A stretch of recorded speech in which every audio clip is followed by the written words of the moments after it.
ऐसे सन जिहड़े ईर्खा करदे होए छड्ड गए ते भगत जी दे प्यार विच आ गए, प्रेम विच आ गए।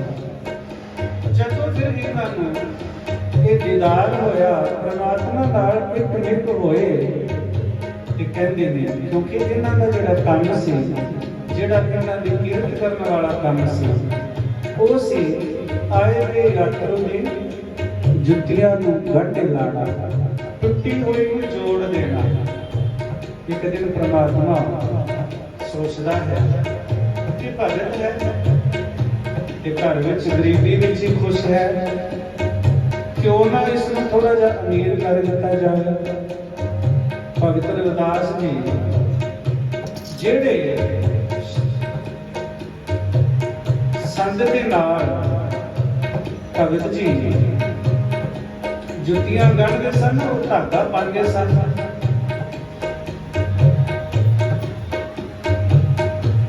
ਕਹਿੰਦੇ ਨੇ ਪਰਮਾਤਮਾ ਦੀ ਐਸੀ ਨੀਅਤ ਹੋਈ, ਇੱਕ ਗੁਰਮੁਖ ਪਿਆਰਾ ਆਇਆ,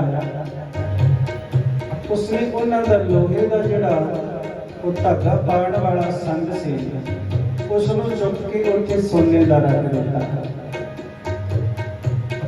ਭਗਤ ਜੀ ਨੇ ਤੱਕਿਆ ਹੀ ਨਹੀਂ ਉਹਦੇ ਵੱਲ, ਵੇਖਿਆ ਹੀ ਨਹੀਂ ਉਹਦੇ ਵੱਲ, ਆਪਣੀ ਧੁਨ ਵਿੱਚ, ਆਪਣੀ ਮਸਤੀ ਵਿੱਚ ਉਹ ਉਸ ਤਰ੍ਹਾਂ ਹੀ ਕੱਢਣ ਲੱਗ ਪਏ। ਪਰ ਉਹ ਹੁਣ ਸੋਨਾ ਸੀ, ਸੋਨਾ ਨਰਮ ਹੁੰਦਾ ਹੈ ਤੇ ਲੋਹਾ ਡਾਢਾ ਹੁੰਦਾ ਹੈ। ਪਰ ਜਦੋਂ ਜੁੱਤੀ ਦੇ ਵਿੱਚ ਪਾਇਆ ਧਾਗੇ ਦੇ ਨਾਲ, ਉਹ ਮੁੜ ਗਿਆ, ਉਹ ਟੇਢਾ ਹੋ ਗਿਆ, ਉਹ ਚੰਗੀ ਤਰ੍ਹਾਂ ਜੁੱਤੀ ਨੂੰ ਗੰਢ ਨਾ ਲਾ ਸਕਿਆ। ਭਗਤ ਰਵਿਦਾਸ ਜੀ ਸਮਝ ਗਏ ਕਿ ਇਹ ਕੋਈ ਸੇਵਕ ਐਸੀ ਗੱਲ ਕਰ ਗਿਆ ਹੈ ਕਿ ਉਸ ਨੂੰ ਬੁਲਾਇਆ, ਦੌੜ ਕੇ ਬੁਲਾਇਆ। ਜੀ ਪਿਆਰਿਓ, ਮੈਨੂੰ ਤਾਂ ਮੇਰੇ ਲੋਹੇ ਵਾਲਾ ਹੀ ਸੰਦ ਦੇ ਦਿਓ। ਉਸਨੇ ਚਰਨ ਪਕੜ ਲਏ। ਇਸ ਤਰ੍ਹਾਂ ਦੀਆਂ ਜਦੋਂ ਭਾਵਨਾਵਾਂ ਸੰਗਤਾਂ ਦੀਆਂ ਬਣਨੀਆਂ ਸ਼ੁਰੂ ਹੋਈਆਂ ਤੇ ਫਿਰ ਹਰ ਪਾਸੇ ਭਗਤ ਰਵਿਦਾਸ ਜੀ, ਭਗਤ ਰਵਿਦਾਸ ਜੀ, ਭਗਤ ਰਵਿਦਾਸ ਜੀ ਹੋਣ ਲੱਗ ਪਏ।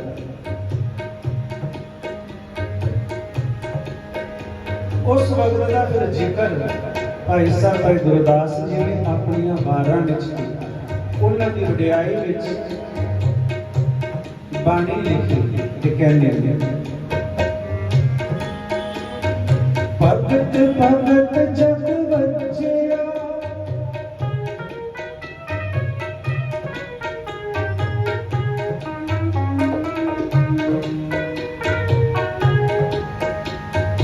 ਭਗਤ ਭਗਤ ਜਗ ਵਜਿਆ, ਚੌਂ ਚੱਕਾਂ ਦੇ ਵਿੱਚ ਚਮਰੇਤਾ। ਰਵਿਦਾਸ ਚਮਾਰ ਨੀਵੀਂ ਜਾਤੀ ਦਾ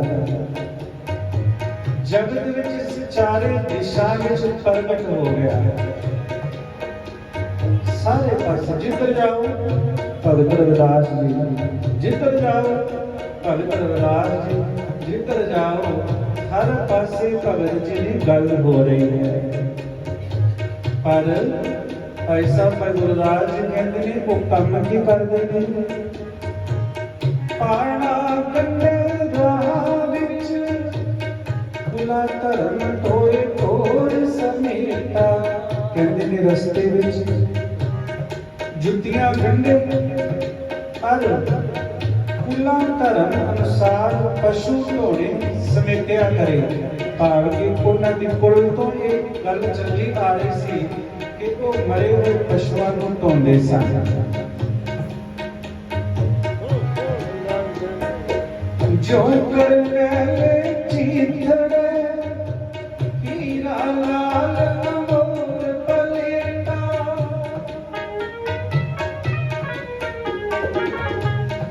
ਭਾਈ ਸਾਹਿਬ ਭਾਈ ਗੁਰਦਾਸ ਜੀ ਕਹਿੰਦੇ ਨੇ, ਉੱਪਰੋਂ ਇਹ ਹਾਲ ਸੀ ਪਰ ਅੰਦਰੋਂ ਇਉਂ ਸੀ ਜਿੱਕਰ ਮੈਲੇ ਚੀਥੜੀਆਂ ਲੀਰਾਂ ਵਿਖੇ ਅਮੋਲਕ ਲਾਲ ਲਪੇਟਿਆ ਹੋਇਆ ਹੁੰਦਾ ਹੈ। ਕੱਪੜਾ ਬੜਾ ਭੈੜਾ ਹੈ ਪਰ ਅੰਦਰ ਇੱਕ ਲਾਲ ਪਿਆ ਹੈ। ਕੱਪੜੇ ਤਾਂ ਭਗਤ ਰਵਿਦਾਸ ਜੀ ਦੇ ਮੈਲੇ ਕੁਚਲੇ ਸਨ पर अंदर जिहड़ा सी वो लाला दे नाल भरिया सी। लाल तो भाव अंदर रब वसिया होया सी। चौवरना उपदेश दा ज्ञान ध्यान कर भगत सहेता। कहंदे ने चार वरण खत्री ब्राह्मण सूद वैस इन्हां नूं उपदेश देण लग पए। और ज्ञान ध्यान करना भगती दे नाल जोड़ना इन्हां दा नाल ये भी कर्म बन गया। जदों बंदगी की प्राप्ति हुई रब नाल मिलाप होया फिर ये आए जग्यासु दी नाल सेवा करदे ने। जे किसी ने पैसा दे दिता तो ठीक है, जे नहीं दिता तो मंगना नहीं। इसी तरह चलता रहा। बाहरों तो मैले कपड़े सन पर अंदर लाल सी। भाव के अंदर रब बैठा होया सी। इन्हीं समय जदों ऐसा काम कर रहे सन आए हुए यात्री की टूटी हुई चप्पल नूं जोड़ देना, टूटे हुए बूटां नूं जोड़ देना। कहते ने की होया नावण आया संग बनारस कर गंगा घेता। कहते एक बार संग मिलके संगी जन सत्संगी जन मिलके कांशी नूं गंगापुर पूर्वी नहाउण चलिया। पूरब का जदों मेला लगता है, पूर्वी का मेला लगता है, वो अजे भी लगता है। कहते बड़े लोग इकट्ठे होके ते वो गंगा ते स्नान करने वास्ते जा रहे, क्योंकि उदों सूरज ग्रहण का बड़ा मेला लग्या होया सी।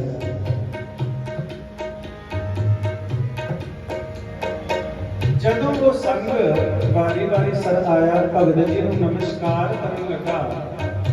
भगत जी ने कहा कित्थे चले हो? उन्हें कहा जी सूरज ग्रहण का मेला है ते गंगा ते इशनान करन चले हैं, तुसीं भी नाल चलो। भगत जी कहते कि मैं तो अजे नहीं जा सकता, पर तुसीं मेरा एक काम करोगे? हाँ जी जरूर करांगे। कटक सीरा सौंपिया रवदास गंगा दी भेटा। रवदास जी ने अपना जो टप्पड़ विछाया होया सी ਉਹਦੇ ਵਿੱਚੋਂ ਇੱਕ ਢੇਲਾ ਕੱਢਿਆ, ਇੱਕ ਸੰਗੀ ਨੂੰ ਗੰਗਾ ਦੀ ਭੇਟਾ ਲਈ ਦੇ ਦਿੱਤਾ ਕਿ ਆਹ ਮੇਰਾ ਢੇਲਾ ਹੈ ਤੇ ਇਹ ਗੰਗਾ ਮਾਤਾ ਨੂੰ ਮੇਰੇ ਵੱਲੋਂ ਦੇ ਦੇਣਾ। ਇਹ ਸੱਟਣਾ ਨਹੀਂ ਹੈ, ਸੱਟਣਾ ਨਹੀਂ। ਕਿ ਜਦੋਂ ਤੁਸੀਂ ਆਖੋਗੇ ਨਾ ਜਾ ਕੇ ਗੰਗਾ ਮੈया ਦੇ ਵਿੱਚ ਇਸ਼ਨਾਨ ਕਰਨ ਲੱਗੋਗੇ ਤੇ ਆਪਣੇ ਹੱਥ ਦੋਨੋਂ ਜੋੜ ਕੇ ਵਿੱਚ ਢੇਲਾ ਪਾ ਕੇ ਆਖੋਗੇ ਨਾ ਕਿ ਰਵਿਦਾਸ ਜੀ ਨੇ ਇਹ ਤੁਹਾਡੇ ਵਾਸਤੇ ਦਰਸ਼ਨੀ ਭੇਟਾ ਭੇਜੀ ਹੈ। गंगा मैया अपने आप तुहाडे तो ये भेटा ले लेगी, तुसी सकना नहीं।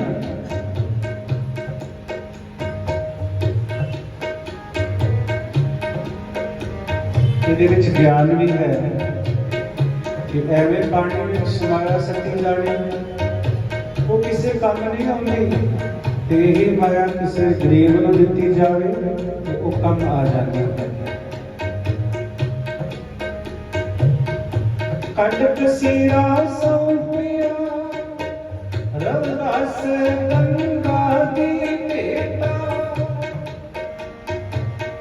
लगा तुल अतीच दा दिखा चलत अचरज अमेता। उथे चित्र नक्षत्र दी पूर्वी लगी सी, लोकां ने अमेता कही अमित चरित्र जिसकी कोई मित ना पा सके वो विद्या को डिठा वो दर्शन की।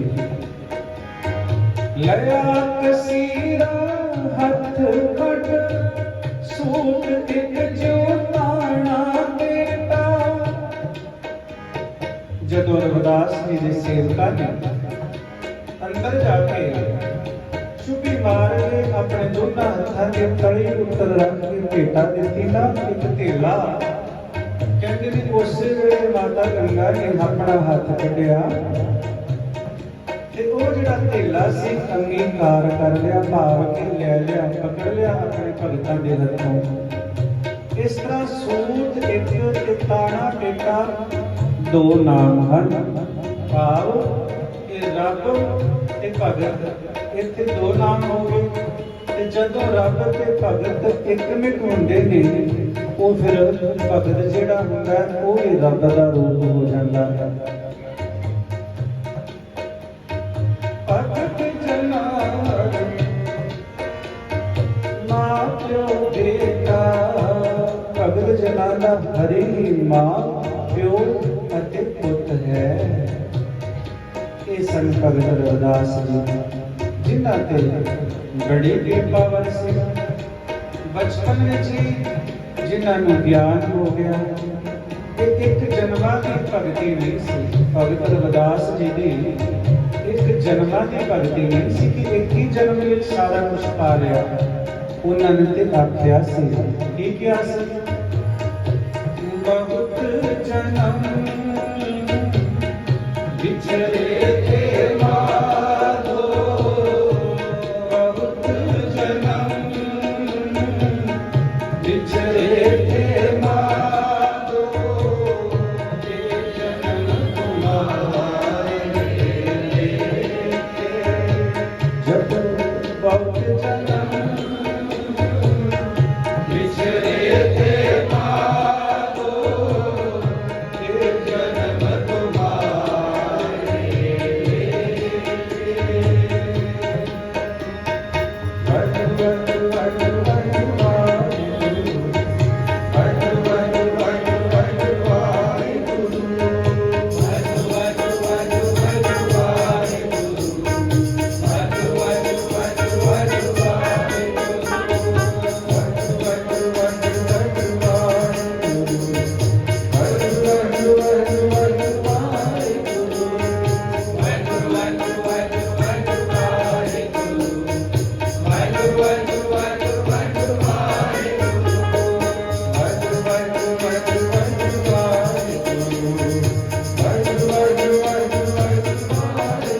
What what Waheguru, what Waheguru, what Waheguru, what Waheguru, what Waheguru, what Waheguru, what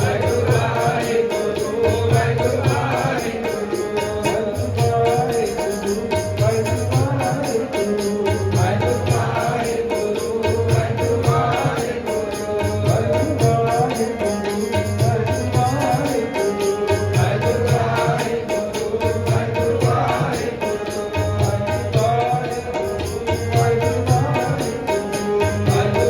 what Waheguru, what Waheguru, what Waheguru, what Waheguru, what बिछड़े थे माधो, ये जन्म तुम्हारे लेके। जब सन बहुत जन्म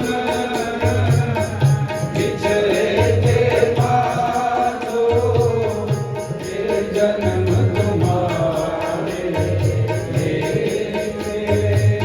रविदास जी कहते मेरे माधो, कई जन्मां तो मैं तेथों बिछड़िया आ रहा हाँ, मेर कर मेरा ये जन्म तेरी याद विच बीते।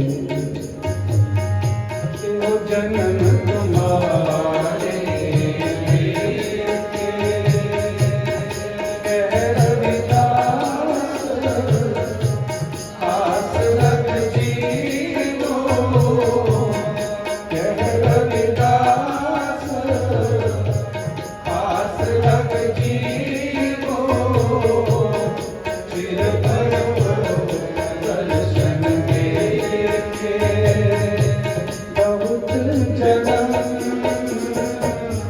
बिछड़े थे माधो, बहुत जन्म बिछड़े थे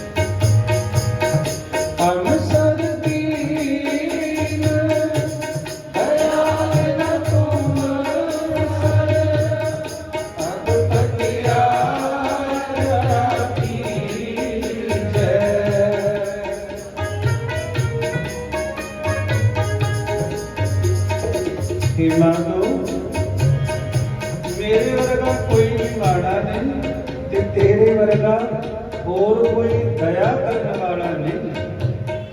मेरी कंगालता का हुण होर परतावा करने की लोड़ नहीं। मेरी प्रीख्या ना लो, ना लो मेरी प्रीख्या।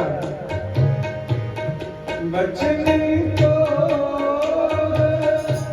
मोर मन माने, जन को पूरन दीजै।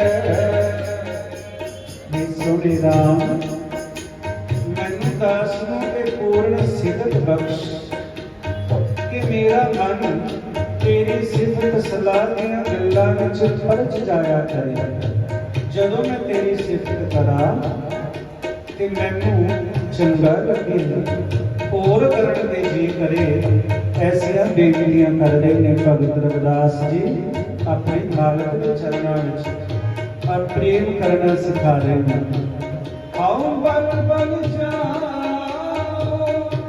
रमैया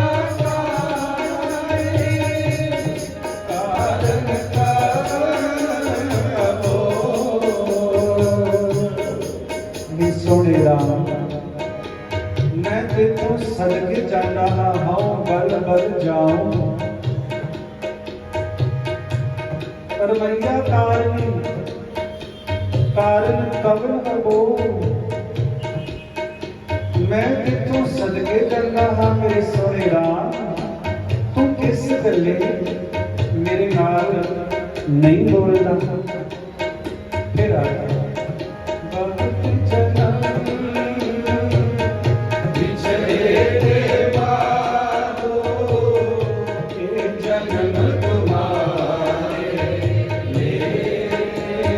सारे गाँव बहुत जन्म बिछड़े थे बादो, ये जन्म तुम्हारे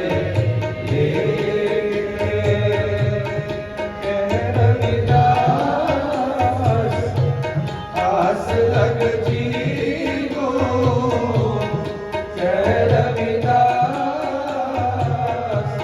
आस लग जीवो, चिर भयो दर्शन दे। एक छिन दर्श दिखाए जी, एक छिन दर्श दिखाए जी, एक छिन दर्श दिखाए जी, एक छिन दर्श दिखाए जी। नायका नायका सकल पवन के नायका, सकल पवन के नायका, सकल पवन के नायका। वाहिगुरू जी सारिया संतां नूं भगत रविदास जी के जन्म दिहाड़े दियां बहुत बहुत बधाइयां होण। अवतारी पुरुष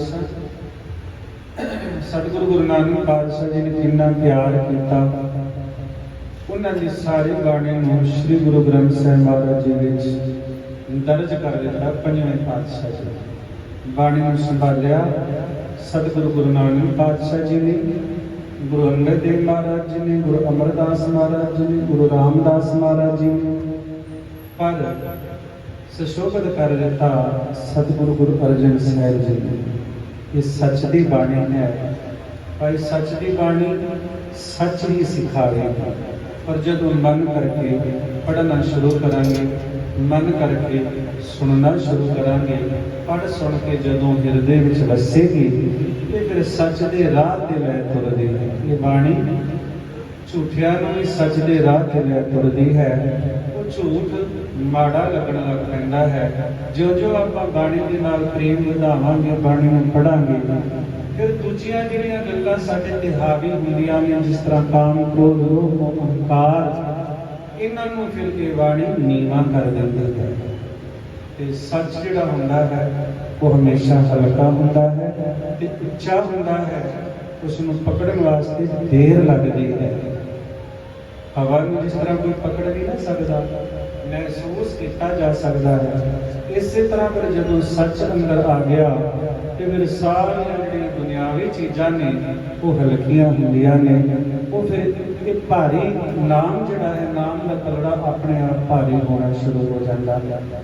ਜਿਹੜੇ ਈਰਖਾ ਵਕੀਲੀ ਦਵੈਸ਼ ਕਰਦੇ ਨੇ ਨਾਮੀ ਬੰਦੇ ਨਾਲ, ਫਿਰ ਉਹ ਵੀ ਪ੍ਰੇਮ ਕਰਨਾ ਸ਼ੁਰੂ ਕਰ ਦਿੰਦੇ ਹਨ। ਤਾਂ ਗੁਰੂ ਮਹਾਰਾਜ ਜੀ ਕਿਰਪਾ ਕਰਨ, ਸਾਰਿਆਂ ਦੀ ਇਹ ਦਰਗਾਹੀ ਹਾਜ਼ਰੀ ਭਗਤ ਜੀ ਆਪਣੇ ਚਰਨਾਂ ਵਿੱਚ ਲਗਾਉਣ, ਸਤਿਗੁਰੂ ਜੀ ਆਪਣੇ ਚਰਨਾਂ ਵਿੱਚ ਲਗਾਉਣ, ਕਿਉਂਕਿ ਸੰਗਤ ਬਹੁਤ ਦੂਰੋਂ ਦੂਰੋਂ ਚੱਲ ਕੇ ਆਉਂਦੀ ਹੈ। ਅੱਜ ਗੁਰੂ ਦੀ ਕਿਰਪਾ ਦੇ ਨਾਲ ਕੱਲ੍ਹ ਲਾਸਟ ਦੀਵਾਨ ਹੈ, ਸਵੇਰ ਦਾ ਵੀ ਤੇ ਰਾਤ ਦਾ। ਸਾਰੀ ਸੰਗਤ ਨੂੰ ਬੇਨਤੀ ਹੈ ਕਿ ਚਲੋ ਦੂਰ ਵਾਲੀ ਸੰਗਤ ਤਾਂ ਆਉਂਦੀ ਹੈ, ਜਿਹੜੇ ਇਹ ਕਲੋਨੀ ਦੀ ਸੰਗਤ ਹੈ, ਨੇੜੇ ਦੀ ਸੰਗਤ ਹੈ, ਇਹਨਾਂ ਨੂੰ ਬੜੀ ਜ਼ਰੂਰੀ ਬੇਨਤੀ ਹੈ ਕਿ ਤੁਸੀਂ ਸਾਲ ਬਾਅਦ ਇਹ ਸਮਾਂ ਲੱਗਦਾ ਹੈ। ਵੈਸੇ ਤੁਸੀਂ ਸਾਲ ਪਰ ਆਉਂਦੇ ਹੋ, ਰੋਜ਼ ਦਰਸ਼ਨ ਦਿਦਾਰੇ ਕਰਦੇ ਹੋ, ਪਰ ਅੰਮ੍ਰਿਤ ਵੇਲੇ ਜ਼ਰੂਰ ਉੱਠ ਕੇ ਇੱਕ ਦਿਨ ਜ਼ਰੂਰ ਹਾਜ਼ਰੀ ਭਰਿਆ ਕਰੋ। ਤਕਰੀਬਨ ਸਾਰੀਆਂ ਸੰਗਤਾਂ ਭਰ ਹੀ ਲੈਂਦੀਆਂ ਹਨ, ਫਿਰ ਵੀ ਜੇ ਕੋਈ ਰਹਿ ਜਾਵੇ ਤੇ ਉਹਨਾਂ ਨੂੰ ਦਾਸ ਦੀ ਬੇਨਤੀ ਹੈ ਕਿ ਇਹ ਨੇੜੇ ਜਦੋਂ ਅਸਥਾਨ ਮਿਲਦੇ ਨੇ ਨਾ, ਇਹ ਕੋਈ ਪੁਰਬਲਾ ਕਰਮ ਜਾਗਦਾ ਹੈ। ਮੈਂ ਦੇਖੋ ਹੁਣ ਕੋਈ ਜੂਹ ਤੋਂ ਆ ਕੇ ਬੈਠਾ ਹੋਇਆ ਹੈ, ਕੋਈ ਲੋਕਣ ਵਾਲੇ ਤੋਂ ਆ ਕੇ ਬੈਠਾ ਹੋਇਆ ਹੈ, ਕੋਈ ਅੰਧੇਰੀ ਤੋਂ ਆ ਕੇ ਬੈਠਾ ਹੋਇਆ ਹੈ, ਕੋਈ ਨਰੋਲ ਤੋਂ ਸੰਗਤ ਆ ਕੇ ਬੈਠੀ ਹੋਈ ਹੈ, ਕੋਈ ਥਾਣੇ ਤੋਂ ਸੰਗਤ ਆ ਕੇ ਬੈਠੀ ਹੋਈ ਹੈ। ਇੰਨੀ ਦੂਰੋਂ ਵੀ ਸੰਗਤ ਆ ਸਕਦੀ ਇਸ ਸਥਾਨ ਤੇ ਕਿੰਨਾ ਕੁ ਤੁਹਾਡਾ ਚੰਗਾ ਕਰਮ ਹੈ, ਪੁਰਬਲਾ ਕਿੰਨਾ ਕੁ ਚੰਗਾ ਕਰਮ ਕੀਤਾ ਹੋਇਆ ਹੈ ਕਿ ਜਿਹੜਾ ਇੰਨੀ ਨੇੜੇ ਘਰ ਹਨ ਕਿ ਝੱਟ ਘਰੋਂ ਨਿਕਲੇ ਤੇ ਨਾਲ ਦਰਵਾਜ਼ਾ ਗੁਰੂ ਘਰ ਦਾ ਆ ਕੇ ਬੈਠ ਕੇ ਮੱਥਾ ਟੇਕਿਆ, ਕਿੰਨਾ ਆਨੰਦ ਮਾਣਿਆ। ਤਾਂ ਇਹ ਜਿਹੜਾ ਕੋਈ ਪੁਰਬਲਾ ਹੀ ਕਰਮ ਸੀ ਜਿਹੜਾ ਇਹ ਨੇੜੇ ਘਰ ਮਿਲਦਾ ਹੈ। ਜਦੋਂ ਦੂਰ ਜਾਂਦੇ ਆ ਫਿਰ ਪਤਾ ਲੱਗਦਾ, ਫਿਰ ਕਦਰ ਆਉਂਦੀ ਹੈ ਕਿ ਉਹ ਸਥਾਨ ਚੰਗਾ ਸੀ ਜਿਹੜਾ ਨੇੜੇ ਸੀ। ਤੋਂ ਮਹਾਰਾਜ ਕਿਰਪਾ ਕਰਨ, ਸਾਰੀਆਂ ਸੰਗਤਾਂ ਦੀ ਹਾਜ਼ਰੀ ਪ੍ਰਵਾਨ ਕਰਨ। ਕੱਲ੍ਹ ਸਵੇਰ ਦਾ ਦੀਵਾਨ ਲਾਸਟ ਹੈ ਤੇ ਕੱਲ੍ਹ ਰਾਤ ਦਾ ਦੀਵਾਨ ਲਾਸਟ ਹੈ। ਪਰਸੋਂ ਸਾਡੇ ਦਰਸ਼ਨ ਦੀ ਵਾਪਸੀ ਹੈ। ਕੱਲ੍ਹ ਰਾਤ ਨੂੰ ਸਾਰੀਆਂ ਸੰਗਤਾਂ ਨੇ ਆਪੋ ਆਪਣੇ ਘਰਾਂ ਤੋਂ ਲੰਗਰ ਬਣਾ ਕੇ ਲੈ ਕੇ ਆਉਣਾ ਹੈ, ਜੋ ਹਰ ਸਾਲ ਇਸੇ ਤਰ੍ਹਾਂ ਹੀ ਚੱਲਦਾ ਆ ਰਿਹਾ ਹੈ। ਕਿਉਂਕਿ ਬਾਬਾ ਰਾਮ ਸਿੰਘ ਮਹਾਰਾਜ ਜੀ ਦਾ ਬਚਨ ਸੀ, ਕਹਿੰਦੇ ਸਨ ਕਿ ਬਾਬਾ ਈਸ਼ਰ ਸਿੰਘ ਜੀ, ਬਾਬਾ ਨਾਨਕ ਸਿੰਘ ਮਹਾਰਾਜ ਜੀ ਜੋ ਜਿਸ ਸਥਾਨ ਤੇ ਰਹਿੰਦੇ ਸਨ ਉੱਥੇ ਲੰਗਰ ਬਣਿਆ ਬਣਾਇਆ ਹੁੰਦਾ ਹੈ, ਪੱਕਿਆ ਪਕਾਇਆ ਹੁੰਦਾ ਹੈ। ਭਾਵੇਂ ਲੱਖਾਂ ਦੀ ਦੁਨੀਆ ਆ ਜਾਏ, ਲੱਖਾਂ ਦੀ ਸੰਗਤ ਆਉਂਦੀ ਹੈ। ਜਦੋਂ ਬਾਬਾ ਜੀ ਦੀ ਬਰਸੀ ਹੁੰਦੀ ਹੈ ਨਾ ਬਾਬਾ ਨਾਨਕ ਸਿੰਘ ਮਹਾਰਾਜ ਜੀ ਦੀ, ਘੱਟੋ ਘੱਟ ਵੀ 20-22 ਲੱਖ ਸੰਗਤ ਆਉਂਦੀ ਹੈ। ਤੁਸੀਂ ਹਿਸਾਬ ਲਗਾਓ ਕਿ 20-22 ਲੱਖ ਦਾ ਜਿਹੜਾ ਲੰਗਰ ਹੈ ਉਹ ਆਪੋ ਆਪਣੇ ਘਰਾਂ ਚੋਂ ਹੀ ਬਣ ਕੇ ਆਉਣਾ ਹੈ ਤੇ ਤਿੰਨੇ ਟਾਈਮ ਆਉਣਾ ਹੈ। ਜਿੰਨਾ ਸਮਾਂ ਇਸ ਸਮਾਗਮ ਚੱਲਦੇ ਰਹਿੰਦੇ ਨੇ ਨਾ, ਉਨਾ ਸਮਾਂ ਸੰਗਤਾਂ ਆਪੋ ਆਪਣੇ ਘਰਾਂ ਚੋਂ ਲੰਗਰ ਬਣਾ ਕੇ ਲਿਆਉਂਦੀਆਂ ਹਨ। ਜਿਹੜੀ ਸਾਡੀ ਡਿਊਟੀ ਲਗਾਈ ਹੋਈ ਹੈ ਨਾ, ਕਰਨਾਲ ਸ਼ਹਿਰ ਹੈ, ਹਰਿਆਣੇ ਦਾ ਵੱਡਾ ਸ਼ਹਿਰ ਹੈ ਕਰਨਾਲ ਤੋਂ ਤਕਰੀਬਨ 18 ਕਿਲੋਮੀਟਰ ਦੂਰ ਬਾਬਾ ਜੀ ਦਾ ਸਥਾਨ ਹੈ, ਜਿੱਥੇ ਬਾਬਾ ਰਾਮ ਸਿੰਘ ਮਹਾਰਾਜ ਜੀ ਰਹਿੰਦੇ ਸਨ। ਬਹੁਤ ਸੁੰਦਰ ਖੂਬਸੂਰਤ ਤੇ 13 ਏਕੜ ਵਿੱਚ ਸਥਾਨ ਹੈ। 13 ਕਿੱਲੇ ਕਹਿੰਦੇ ਨੇ, 13 ਕਿੱਲੇ ਤੇ 13 ਕਿੱਲੇ ਇੱਕ ਗੁਰਮੁਖ ਪਿਆਰੇ ਨੇ ਉਹ ਦਾਨ ਕੀਤੀ ਹੋਈ ਹੈ ਜਗ੍ਹਾ। ਤੇ ਉਸ ਜਗ੍ਹਾ ਤੇ ਬੜਾ ਸੋਹਣਾ ਖੂਬਸੂਰਤ ਸਥਾਨ ਬਣਿਆ ਹੋਇਆ ਤੇ ਸਾਲ ਵਿੱਚ 2 ਵਾਰ ਲੜੀਆਂ ਚੱਲਦੀਆਂ ਨੇ ਸ਼੍ਰੀ ਅਖੰਡ ਪਾਠ ਸਾਹਿਬਾਂ ਦੀਆਂ। ਹੁਣ ਵੀ ਲੜੀ ਸ਼ੁਰੂ ਹੋ ਜਾਣੀ ਹੈ 1 ਮਾਰਚ ਤੋਂ ਲੈ ਕੇ 26 ਮਾਰਚ ਤੱਕ।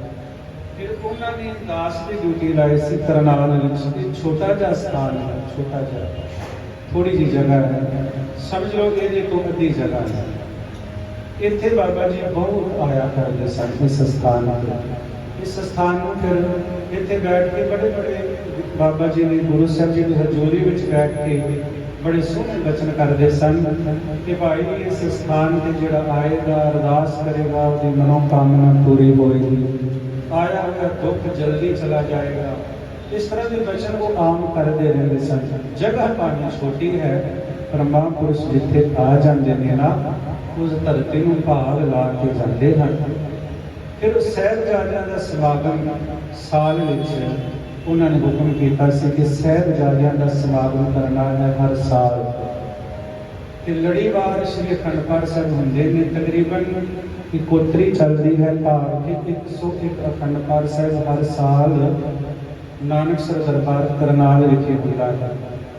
जो संगतां तिलकुल दिंदियां हन कि जदों बाबा जी ने शहीदी पाई सी, शहीदी तो थोड़े दिन ही पहला जो सारा वेख्या ना तो बड़ा कैमरे में सब कुछ देख रहे सन। कहते ने सारा काम तो हो गया, इतना सोहना स्थान बन गया है तो कुछ रह भी गया कि मैं कि बाहर का मत्था रह गया सामने जो गुरमुख प्यारियां की सेवा ली हुई है जी। बाबा जी कहते हैं ठीक है, गुरमुख प्यारियां को होर कोई सेवा दे देनी, ये जी सेवा है ना बाहरले मत्थे की, ये सारी संगत तो सेवा लेनी है। भाव के सारी संगत का बिल्कुल लगना चाहिए है। वो जो गुरमुख प्यारियां ने कलियां ने सेवा ली है ना, उन्होंने कोई होर सेवा दे देनी भी तुसीं होर सेवा कर लो। जो मत्थे के दर्शन करते हैं ना बाहरों उदों फिर सारी संगत का हिस्सा पैना चाहिए। ये सेवा करा दो हम सेवा करा दो हम रोको ना। तो मैनू पता ही नहीं सी कि बाबा जी ने इन्नी जल्दी बचन करके इन्नी जल्दी सचखंड में चले जाना है। तो मैं फिर बाबा जी को कहा से मैं जी हुण समागम चल रहा है, आप जी ने हुण बचन कर दिता है कि दिसंबर का महीना समागम होंदा है, 1 जनवरी को असीं सेवा शुरू कर देंगे। तो बाबा जी फिर तुहानूं पता है कि 16 दिसंबर को शहीदी प्राप्त कर गए। ये लड़ीवार समागम चल रहे सन। समागम सी 22-23 दिसंबर का। बाकी फिर जो 7 दिन सन इन्हां दिनां विच तैयारी करके 1 जनवरी को फिर वो सेवा असीं शुरू कर दी। हुण सेवा चल रही है। किसी भी गुरमुख प्यारे का मन करे कि असीं बिल्कुल हिस्सा पाना है वो आप पा सकते हो, क्योंकि इतों बॉम्बे की संगत की बहुत सेवा है उस स्थान में। सानू बाबा जी का यह भी हुक्म से कि संगत की सेवा होती है ना गुरु घर में घरां में जाके नहीं मंगनी, घरां में जाके किसी को नहीं मंगना सेवा है। क्योंकि ये अपनी कार सेवा वाले महापुरुष होंगे ने ना वो बड़े स्थान बनाते हैं, बड़े बड़े स्थान बनाते हैं, इतिहासक स्थान बनाते हैं। ये सेवावां महापुरुष जिहड़े ने कार सेवा वाले वो कराते हैं। ये धुर दरगाह तो उन्होंने की ड्यूटी लगी हुई है। आप जिथे रहते हैं आप अपना काम है 2 टाइम कथा कीर्तन करना, खंडे बाटे का अमृत छकाना, आए हुए बच्चों को जिहड़े रहते हैं इन्होंने गुरु घर की विद्या देनी। अपनी ड्यूटी ये है। गुरु ग्रंथ साहिब महाराज जी को हाजर नाजर 10 पातशाहियों का स्वरूप मनना। आज्ञा भाई अकाल की तभी चलायो पंथ, सब सिखन को हुक्म है गुरु मान्यो ग्रंथ। गुरु ग्रंथ जी की हाजर नाजर सेवा करनी ये साडी जिम्मेवारी है, ड्यूटी है। नाल कथा कीर्तन का प्रवाह चला के रखना है। नाल इस तरह लड़ीवार श्री अखंड पाठ साहिब चलाते रहना है। भाव के भगती करनी है, बंदगी करनी है, ये साडी ड्यूटी है। तो बाबे के चरणों में बेनती है महाराज जिहड़े वचन तुसीं कीते ने बस सानूं उन्हां वचनां ते चलण दा बल बख्शना। थोड़ी जिंदगी बाकी है, जिन्ने कुछ श्वास बाकी ने कि जे किसी महापुरुष का वचन लिप जाए तो समझ लो वो भवसागर तो पार लैके जाता है। साध वचन अटलादा। महापुरुषों का जिंदगी में प्यार मिलिया है। महाराज कृपा करन हर एक के जीवन में किसी न किसी महापुरुष का प्यार जरूर बने, जरूर प्यार बने। क्योंकि जो मन डोलता है फिर महापुरुष कृपा करते हैं, वो डोले हुए मन को फिर स्थिर कर देते हैं, तगड़ा कर देते हैं। टुटी हुई बंदगी को फिर जोड़ देते हैं, टुटे हुए नितनेम को फिर जोड़ देते हैं। ये प्यार है उन्होंने का। तो गुरु महाराज जी कृपा करन सारी संगतां नूं बेनती है कि कल सारिਆਂ ने आपो अपने घरों तो लंगर बना के लैके आना है। मूल मंत्र का पाठ कर दे, ਗੁਰ ਮੰਤਰ ਦਾ ਪਾਠ ਕਰਦੇ ਤੇ ਸਾਰਿਆਂ ਦੀ ਹਾਜ਼ਰੀਆਂ ਭਰਨੀਆਂ ਹਨ।